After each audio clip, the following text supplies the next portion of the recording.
Welcome to another episode of Beyond Four Walls, the podcast where we delve into the dynamic world of property management, exploring the trends and innovations shaping the industry today. I'm your host, Jodie Fraser, and in this episode, I'm thrilled to have a conversation with a true expert in our field, Ben Hume. Ben is the CEO of Evolve Block and Estate Management, bringing a wealth of knowledge and experience to the table. With many prestigious qualifications and membership with the Association of Residential Letting Agents, the Property Institute and the Royal Institute of Chartered Surveyors, Ben is a true business leader.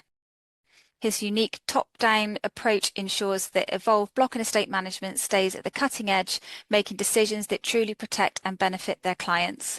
And in today's episode, we'll explore Ben's journey, his insights into the ever-evolving property industry, and how his personal interests like kayaking, motorcycling, and landscape gardening influence his professional life and business strategies.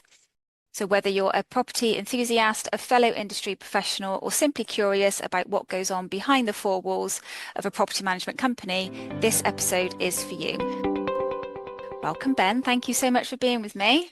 No, thank you for having me. Delighted. Can you just start by sharing your journey that led you to become the big boss, the CEO of Evolve?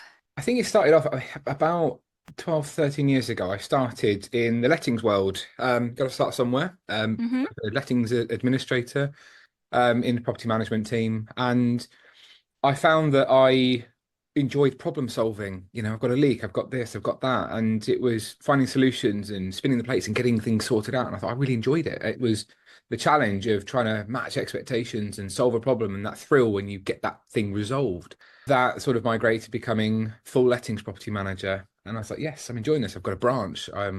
These portfolios and these properties are mine. I get to make sure they're in good condition, obviously subject to tenants paying their rent and landlords allowing me to pay things. It was a great challenge. But then eventually you get to a point where there's not an awful lot of challenge left in the lettings property management world. So the next stage was block management. Many years ago, I had one of my tenants, Gail. She was property manager in a block management firm, and we got on very well. Again, the joys of building relationships with your tenants. I did such a good job that I said, if there's ever an opening as a trainee, and she said, actually, there is. You know, you do a really good job. You're my property manager looking after my home that I rent. Yeah, absolutely. We'd love to have you. And came on as a trainee. So literally a property management trainee administrator. So I've had to start right at the bottom, absolutely at the bottom rung of the ladder. I had to do my exams. I've had to have a tiny portfolio. I've had to be babysat by management whilst I understand what a lease is. You know, there was a point where I said, what is a lease? What does this even mean? What does the word demise mean? I've never heard these words before. You challenge yourself, you push yourself, and eventually I got my own portfololio. And then that day I got my own assistant, and I was like, oh my God, I manage someone now. You made it. Wow, someone's put me in control of someone else. What are they doing? But I really enjoyed it. And I think that's the point where I started enjoying the training and the coaching and the mentoring thing. I love watching people thrive, and I love helping them get there. And eventually I got to a point where I was like, do you know what? I loved where I was working. I loved the people I worked with, but I thought to myself, I'm young, got the energy. Well, yeah, I was young back then. I'm going to give it a go, and an opportunity to start with a tiny little portfolio with a good friend of mine, and he bought a lettings portfolio, a couple of blocks in there. I was like, do you know what? Do you fancy giving this a go? He said, you can build websites and throw your hand to most things. I thought, all right, let's give it a go. I'll throw away this really lovely, well-paid job and take a gamble. Why not? And in my head, I'm thinking, why am I doing this? What am I doing? But I'd say it was the best decision I've ever made, because it worked, and it's continued to grow, and it's continued to enhance. And I think it's a lot of that is my personal ability to just turn my hand to everything and anything and put my all into it and try. And, you know, I'll talk about that a bit later about my hobbies and my interests and things that I enjoy to do and push myself. And ultimately, that's kind of where I am now. And everything that I've achieved, my qualifications, the stuff I do with the LMP is just down to me going, do you know what? I want to make sure I keep challenging myself to do better, push myself to that little extra qualification. It all pays off. It all works together to form me, this boss CEO person that's running this business, but is also a knowledgeable property manager, a good line manager, an inspirational leader to my staff, and someone that the industry can rely on to give them a hug when it's needed. Yeah, absolutely. Well, I think we'll talk about LMP later, and you can explain all about what that's about. You said you started in lettings. What drew you to property in the first place? I've been a tenant for years and years and years. I understand. I've been on the receiving end of good and bad property management. And when you're talking about people's homes, it's a very emotive subject. And I enjoy that emotional reaction when you've helped someone stay comfortable and happy in their home. I don't discriminate whether you own or rent. As far as I'm concerned, when you're living in that house, that's your house. And that's how I always have seen it, even as a tenant. It's, that's your house. You have occupational rights. It's yours. And to help people understand and help people with leaks or things or whatever, and guide them through, there's a problem with the roof or this whatever. It's also, there's so many opportunities for learning as well, because every building is different, every roof system is different. Everything is about furthering your development, and as we've seen in the last sort of decade, there's so many different types of building and structure that it's a never static industry. There's always something changing and something new, and for me, you're never able to stay still. You're always having to learn and do something and push yourself and improve in property, just by virtue of changing of building types, materials, and just the evolution of buildings. Yeah. And you kind of, as a property manager, you have to be not a jack of all trades in a bad way, but you do have to know a lot or a little bit about pretty much everything that crosses your desk. And that the technical knowledge around that. I mean, how do you support your team with the technical knowledge that is needed, like across the board? Multiple sources. So I think that the predominantly is TPI news updates, case law. We put them through regular training courses, LMP conferences, the regionals. There's so many different opportunities for learning. And as we know, there's going to be a big announcement next week on another bill that's going to be introduced. And it's just non-stop, and you have to keep up with it, otherwise you will get left behind. That one bit of crucial case law that could impact how you deal with half of your portfolio. If you're not on top of it, that could slip by without you realizing, and suddenly you're giving the wrong advice. So this constant churn of continuing professional development is so important, and my job as the leader of the business is to enable my staff to have time to do this and encourage them to do it and make them realize the importance of doing that. Definitely. So talk to me about LMP. For those who don't know, and I'm sure a lot of our listeners know what LMP is, but for those who don't know, talk to me a little bit about that, why you started it, the importance of it, that sort of thing. So LMP, Leasehold Management Professionals, it was started by me, Matthew Lewis, Nick Basra, and originally Fernando, and now Zoe from Connectus. And we wanted an organization that was very, very lean, quite easy to run. And it was essentially going to be a CPD training organization. We put on conferences throughout the year for property managers, just property managers. It wasn't going to be a big commercial thing with loads of sponsors and, a big sort of marketing area. It was just going to be a very simple thing where we get property managers in a room. We get the best talent that you would ordinarily not get a chance to see because you'd have to traipse to London or Manchester or wherever. And we would do these on the South Coast in Bournemouth initially, and then we've moved to having Bournemouth, Brighton, and occasionally Bristol. And most recently, London as our first ever one in London, which is and it was a great event as well. It was absolutely jam-packed. We were absolutely stunned, and we've resisted the call to do a London conference for years. We finally relented, and we were very pleased to see that actually that the demand was warranted, which was great. But it's about a low cost value access to CPD. So it's about 20 quid a person. And that includes lunch, which is a bargain, especially when you go to London. You could even get lunch for 20 quid. You could not, no. Absolutely. So having, likes of Sean Lundy and the heads of El Kendrick, and you've got Philip Rainey, all these amazing superstars in our industry giving you CPD in front of you for 20 quid. But that means that you can bring not only just one representative of your business, you can bring your administrators, your assistant property managers, even your accounts team. If they work in your property management business, you can bring 5 people for the cost of perhaps one ticket at a larger event, which means our goal of getting the right information to the right people as quick as we can at an affordable price point is amazing. And it's by property management professionals for property management professionals. We have no hidden agenda. I'm talking to a room full of my competitors in the purest simple sense. So I don't get anything out of this other than the thrill that I know that I'm helping to improve standards in the industry. Sounds a bit noble and sounds a little bit cringe, but it's not. And for me, I love the mentoring, I love the training, and I want to see our industry thrive. And the more people that work to the best standards, the less chance of mistakes being made and the less chance of our industry falling foul of road traders. Absolutely. Which actually leads me on nicely to my next question, is the biggest challenges that we're currently facing in our in our industry. We've spoken about this quite a lot privately, but yeah, if you could share some of your thoughts. Do you know the biggest threat to our industry is actually an existential threat to managing agents in the middle. And this is something I was at the FPRA AGM last night, and me and Bob Smith, we were sat down over a glass of wine, and we were trying to work out what's the issue. And I said, look, there's lots of legislation coming through. There's lots of pressure. There's lots of changes. We had one of the senior people from the Leasehold Advisory Service give a presentation on fees being capped, this being demanded, that being thing, and all these sorts of things. And we're trying to work out, well, what impact's that going to have? And I said that, you look at the lettings world, there's now predominantly tiny little independents, huge nationals. And my fear is that we will squeeze out the middle because you'll get to that point where you have to do so much, but you're not big enough to be able to absorb the cost of these massive systems. Or you're a small agent where you don't have to grow and you can churn with a nice, okay portfolio with not a huge amount of demand. So I think the biggest pressure and the biggest thing that's going to happen to our industry is trying to make sure that there are still good property management firms out there of all the different sizes that are still encouraged to provide a really good service for a good fee. With everything that's coming down the road with legislation, I do think there's an awful lot of opportunities for managing agents. There's going to be tender requests coming out of our backsides over the next 12 months where self-managed sites will look at all of this change and go, no, that's not for me.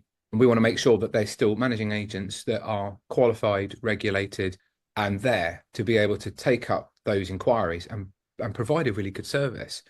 And my only other concern with all of this is the discourse has become quite polarized. It's almost become a bit of managing agents versus the consumer.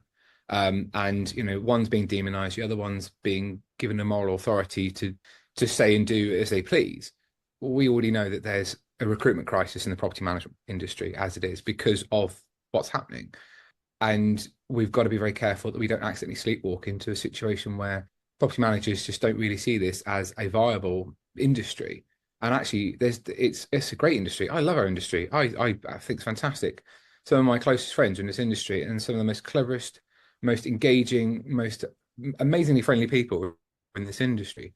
And I think we get a bad rep sometimes, but we can also be our own worst enemy. So for me, it's making sure that we don't lose the good managing agents by them throwing the towel in, or they don't sell up to all the various M&As that are happening, and that we respond positively and we try and take on as best we can. How that's going to look over the next 12 months, I do not know. But there are some amazing property managers out there. And I think we just need to, if I had to put a strap line on all of this, it's hold your nerve. Just hold your nerve for the next 6 to 12 months. I genuinely think we'll come out of this okay, but don't flap, don't wobble. We will get through this. Some good advice there. And speaking of advice, you said about the recruitment crisis and stuff. So somebody wanted to come into the property industry, they've heard about what block management is, because I think, for a lot of us, we didn't know really what block management was when we first started many, many years ago. What advice would you give to someone entering in our industry? Our industry is about people now. I think the name property manager is misleading now. It's not about property management at all. A building can fix itself. A roof leaks, you fix a roof. It's the people. It's the relationships. And I think if you are a people person, you will absolutely thrive in this industry. And I think there is this move away from the more technical side of things. Now, don't get me wrong. There is definitely a place for the technical side, the surveyor side. We need that. But I think the property management is very much about building and maintaining and nurturing relationships. It's my personal passion. The best property managers that I've seen are the confident ones. They're the ones that can stand up at an AGM and crack a smile and crack a joke. They're the ones that inspire confidence in their decision making. So the best advice is learn your confidence, push yourself to do public speaking. Don't be afraid of AGMs. And you will absolutely it'll be a walk in the park, absolute walk in the park if you can nail the people relationships.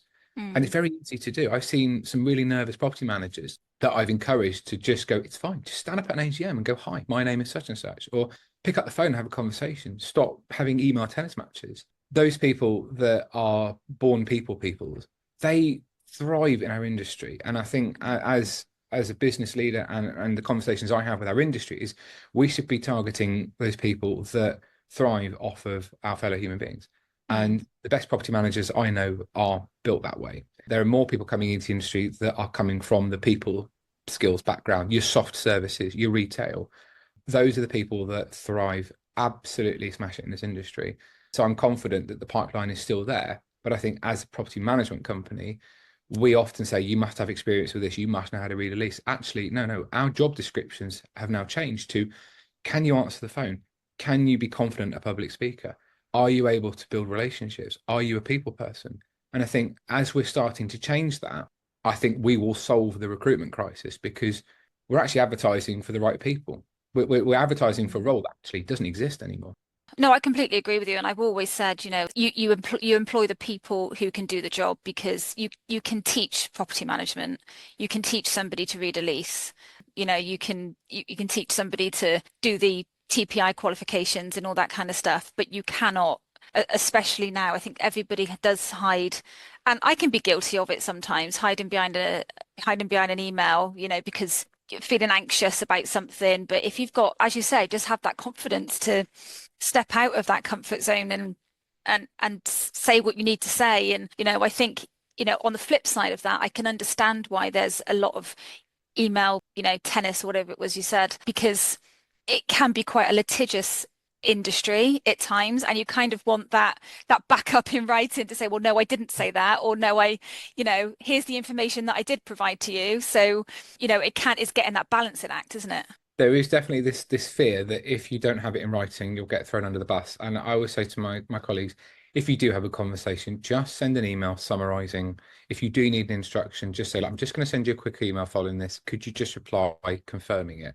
One of the worrying thing that I've seen is there's a generation coming through that actually don't want to answer the phone. They get anxiety answering the phone. They don't know, they're not brought up actually taking phone calls. It's very text based, it's very email based, it's very digital.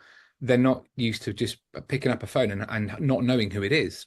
It's like, I won't answer a phone call. It could. What if they shout at me? I'm like, well, yeah. What if they do shout at you? What if they phone up and go, I want to speak to? How do you deal with that? And we genuinely have to spend time coaching some people through. Actually, this thing on your desk has numbers and a microphone and a speaker. That is the phone. That's how people engage with you. Back in the olden days, when we had a cup and a bit of string, that's how we spoke to people. When we all lived in caves. That's it. When we lived in caves, and when you send a text message, you had to press the button 3 times just to get an A. Those days are gone. And I'm very fortunate that I grew up in a period. I sound like I'm an old man now. I'm still in my 30s, but I remember the times before the internet where you literally had to cycle to friends. You had a mobile phone that you just phoned because it was just so much quicker than texting. Now it's the other way around. Quick text, a quick WhatsApp, a quick Instagram photos, all these sorts of things have shifted the way we communicate. But unfortunately, the people that are our end users and our customers are the people from the previous generation. So we've got one generation that is not used to talking to people, and another generation that wants to talk to people. And our job as business owners and managing agent owners is to find and bridge that gap and train the skills to go, look, there's someone in their 60s, they don't use email, right? We still get checks through the post. You have to understand that you have to adapt your communication styles. And those that are able to adapt their communication styles and take it on board inspire confidence in their clients. And it's having that flexibility to communicate in multiple different ways. And those that are anxious about answering the phone, is we just sit with them and say, look, just going to pick up a phone. I'm going to sit here with you and it's going to be fine. And after a while, they go, actually, it's not too bad. I just go, well, thank you very much. That's not something I can help with, but I'll take a message and let you know. And then it extends to 8 and so on. And it's just teaching those communication skills. But yeah, I think it's that fear of the unknown, isn't it? I think a lot of the time, there's a lot being thrown at all of us at all times with, your phone's constantly pinging, and then you've got a message coming in for this, then you've got an email coming in, and then you've got an email coming in about the message that's just been sent to you. And then somebody rings to say, did you get my email? And, it is a lot. I completely get it. I love answering the phone. I still answer the phone in my office because I get bored of just sitting doing corporate stuff. I'm like, I'm gonna pick up the phone and do some stuff. It's like, hi, through to Ben. And I go, what, for Ben? And I'm like, yeah, I still answer the phone. It's fine.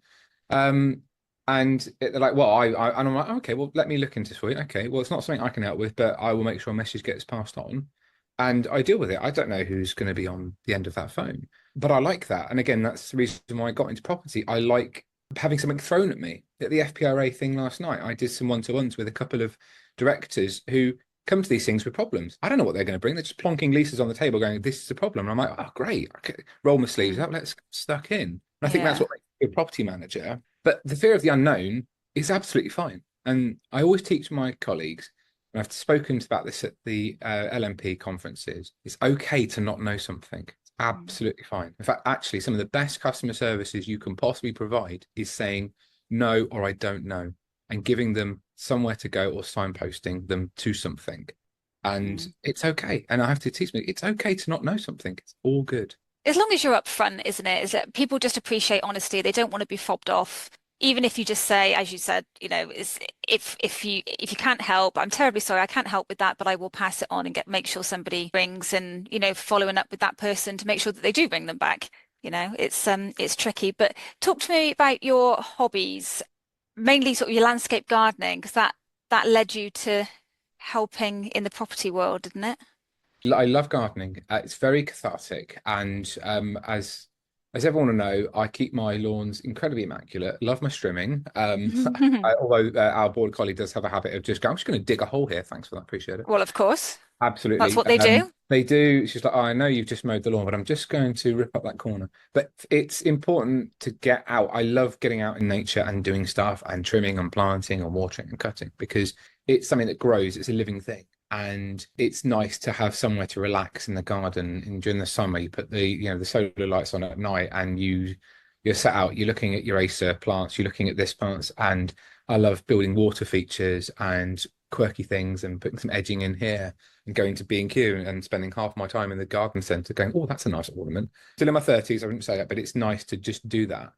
But a lot of my hobbies have sort of moved and evolved over the last couple of years. And my latest one is I bought a classic sports car last year, not an expensive one. It was it's a 1980s race car version of a DAX Cobra. So it's not the original Cobra because I'm not a millionaire, despite what the Daily Mail wants to think we are.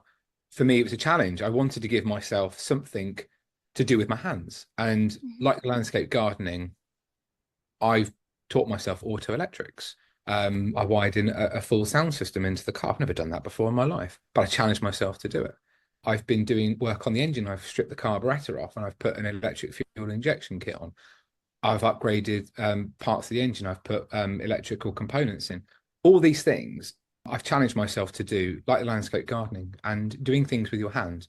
You're away from your screen, you're away from your phone, and you're away from the telly. You're out there with some headphones on or Spotify on the radio, and you're just getting your hands and doing something. And it is the best stress relief I can probably ever say. Get away from something that's a screen and just create something with your hands. And that's not me, that's not an old-fashioned thing or from a previous generation. That is something that is just as relevant now. Making something, doing something with your hands, constructing, soldering, gardening, digging, all these things are the coping mechanisms, certainly for me, and that you can imagine the stress and pressure I have to deal with employing so many people and so much responsibility and millions of pounds worth of declared value of some insured that we look after. That's a lot of pressure. And being able to just spend a day in the garage just tinkering and doing something is a great hobby, but it's also an amazing way to just unwind. Speaking of which, let's talk about well-being. How do you, being the CEO and everything that, as you quite rightly said there, you've got on your shoulders, how do you not just promote well-being in your company, but support those to look after their well-being? So for me, it's not a case of, do as I say, not as I do. I do walk away from emails and phones and things because if I'm working at 10 o'clock at night, it sets a really bad example to the team as well. So I don't work and I don't send emails at silly o'clock at night and I don't send emails at weekends because if I do it, then there is a subconscious pressure for them to do it. I've seen it. I've been the receiving end of bosses' emails on a Sunday night thinking, oh, should I be working on a Sunday night? If I don't, am I going to get told off or am I going to get overlooked for promotion? So we have a duty as business managers and business owners to set the tone. And it's keeping tabs with the staff. And I'm a mental health first aider. And I did that because I needed to understand what that meant to me and my business. And actually, it's all about noticing change. Someone's behavior changes. Suddenly someone's getting quieter. Suddenly someone's making mistakes. Suddenly someone's dress sense changes. Suddenly they're all late. Suddenly there's change. And it's, for me as a business manager, it's understanding what has changed. If someone's suddenly making mistakes, that's not necessarily their fault. What has happened? And it's finding a way to just spot these changes and engage with them and find out. And whether it's a home issue or a work issue, is it a client that's causing them stress? So they won't say it. A lot of the time, pride will get in the way, or they feel like they should just get on with it because that's just the job. But ultimately, it's not the job. If it's affecting the mental health, no amount of marginal profit is worth any mental health damage. I have resigned from big clients to save the mental health of my staff. I'm not interested in turnover at the expense of staff. And I think that is also something that we don't talk about as much in the industry. Certainly business managers don't. I know I often get referred to jokingly by people in the industry as a socialist business owner, but that's why I have such a loyal group of team members. I have never had a property manager leave on their own to go work for a competitor property manager in the entire time I run my company in 8 years. That is a record. When I say that, people go, "No way." I said, "Yeah, no one has willingly left my business to go work for a competitor." End of story. And that for me proves that my staff are important to me and that loyalty works both ways. And if I see them struggling or I see a client causing them issues, either I intervene with the client or ultimately we had a block of 100 where it just was causing so much mental health deterioration. I said, "I'm sorry, it's not worth it. I'm going to lose a member of staff or lose this client. I'd rather lose the client and keep that member of staff." So it's sometimes very, very difficult decisions that we have to make. But ultimately, we are a people business. And I talk about relationships, and those relationships extend to our colleagues as well. They're not indispensable. Absolutely. I talk a lot about the safety of property managers, as you know, in the work of the Holly Gazzard Trust. How do you feel about, property managers being abused in AGMs? And I know you did something quite radical to Yeah, try and, absolutely. protect yourself and others. 2 years ago, I got punched at an AGM by an old age pensioner, which was quite impressive. I didn't see that coming. But they were actually going to go for a female colleague of mine. And I saw this as about to kick off and I got in the way and took it because I'm not having, if anyone's going to take it, I'll take it. It's fine. And I'm not having assaults against my staff. But the fact that this person felt that it was appropriate to do that was just shocking. But it's a shame. But the way the narrative has changed over the last couple of years, there's definitely, a sense of entitlement to be able to treat our colleagues like this. So we have looked at things like loan working, safeguarding. I did my SIA door supervisor license to be a qualified bouncer. I mean, it's ludicrous, right? But there's two clients now where I actually have to wear the badge on my shoulder and be the designated premise supervisor in order to do a physical intervention with a group of old age pensioners if they start getting like fighty again. I mean, Wow. it's just property management for God's sake, but I've got to be on duty as a bouncer to just make sure there's no scraps at this AGM. But the sad thing is, I'm not the only one, and we do hear about these situations where there has to be private security brought in or police because there's contentious. But we have to understand it is people's homes. It's an emotive issue. It can trigger emotions. We have to understand that. But then we as business owners have to look and go, actually, is that site worth managing if we were going to expose our staff to that? And PTSD rears its ugly head quite a couple of years after incidents happen. A colleague might be injured or hit, whatever. They might be fine, but you don't know what psychological damage that's burning away inside their heads, and eventually that might have an impact on them. And we have a duty to not expose them to that in the first place. So we have to take steps. And loan working, as you say, with the Holly Gazzard Trust, the Holly Guard app, these things are incredibly important. We had a situation where colleague was at a site and there was a man on the loose with a knife in that part of the town, and everyone basically was put in lockdown because the police were like, this guy potentially is in this area and possibly even in this large estate. And we basically, right, okay, are you in the office? Right, are the doors locked? People know you're there. That's fine. We're keeping in touch with you. It's fine. Very scary for that property manager to be in that situation. Absolutely. Wow. Yeah, and it's horrendous. Luckily they were apprehended, but they were on that estate. But we had check-ins because of the safeguard policy we had. It was a case of they have a way to contact us. We check in at various points on loan working when they're outside of the home because it's important that I don't want anything to happen under my watch. But ultimately, it's just caring for your fellow human being. Take the boss hat off for a minute. They are still a person that potentially I've asked to be put in a vulnerable position, whether they know it or not. And we have a duty to just make sure they're okay. Well, that's incredible, and I'm so glad that you take it seriously. There's a lot of people out there who aren't, and I think it's only getting worse as we know from the wellbeing survey that TPI do. So moving on to my next question, I ask all of my guests in our industry this question, common misconceptions. So common misconceptions about the property management industry. Any thoughts? I suppose we're seen as a sort of a services industry, so we're not valued as much as the likes of solicitors and surveyors who have letters after their name, like LLB or Emirates and things like that. So we're not seen at that standard. But actually, in quite a lot of situations and circumstances, we know more than these people because we do it day in and day out. So yeah, my biggest misconception is we're treated as a lesser in the built environment when actually, in fact, we often know an awful lot more, but we can't charge for that. Prime example, last night, someone plonked a lease on my table.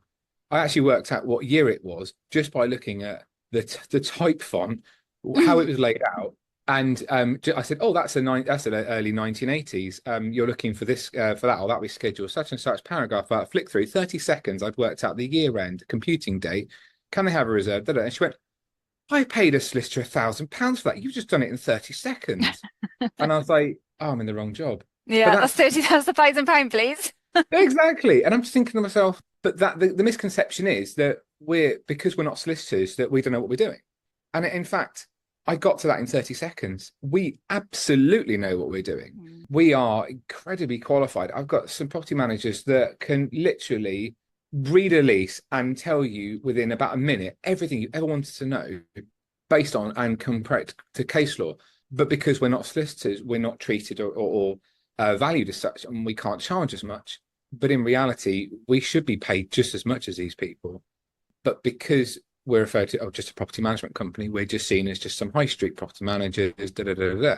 And the misconception is that we're valued as such. And that frustrates me to no end because we should be able to be charged. Because I read it in 30 seconds, that's 13 years worth of experience that has allowed me to read that in 30 seconds. That has a value. Oh, absolutely. But how do you then see our industry evolving then over the next decade, shall we say? As much as I hate, well, I hate it, the word regulation is bounded around like candy at the moment. It's just thrown around like candy. And my argument is, okay, we want regulation, but what? What is it you're actually regulating? And when I ask this question, everyone goes, oh, that's a very good point. What? I said, well, we've already got the ombudsman and we've got a contract law that deals with our relationship with the client. You can't regulate us to the standard of people's homes because we don't have any say over people's homes. It's the directors, the client that decides. We just action it on their behalf or give them best advice. So for us, it should be a minimum level of qualification. There should be a minimum level of PI. There should be a minimum standard of holding people's funds.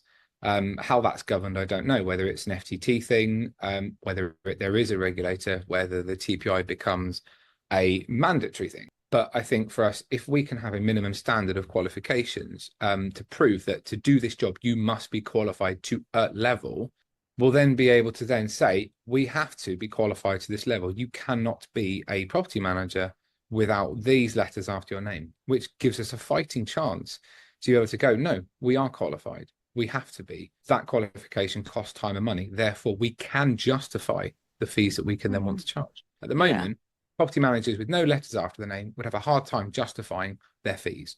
They probably wouldn't, if you ask them, they've got a lot of experience, but to the lay consumer, they wouldn't see that. They wouldn't know that because they go, well, you're not qualified in any way. Go, well, I'm experienced, but people want qualifications. They want letters. They want LLB after their name. And I think if we can have those letters and qualifications, it will go such a huge way for us to be able to justify the fees we actually truly want to charge. Yeah, definitely. And just to finish off then, you referred to yourself as only in your 30s, but also an old man in the same Mentally, yes, I'm sentence. an old man, yes.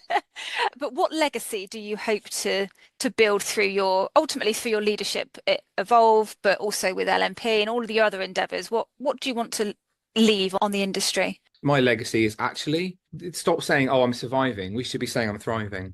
And I'm always a glass half full kind of person. And I get told off, like, oh, stop seeing the good at everything. And I'm like, no, I won't. My thing. That's what I do. We're an amazing industry. We've got some amazing people. We don't get the credit we deserve. And I will fight to the death to get us the recognition that we do deserve for the job that we do. And if my legacy is just the one that's standing up and sacrificing their time now and again to just go, look, come on, let's get you the help and the support you need, whether it's my staff or whether it's the industry via conferences or awards, like I'm going to PMAs next week, and I'm lucky to be invited to be a judge for the second time. The amazing things I've seen and the entries that I've seen are fantastic. It gives you hope that we do a bloody good job. The part that I want to leave behind is a sense of accomplishment. We are doing a great job. On the whole, some amazing property managers, and I want to just spend my time in the industry reminding our industry that, yeah, we have got this. We can do this. It's all good. Just hold your nerve and just smile. It's all good. Just try and find the positives in everything where you can. I love that.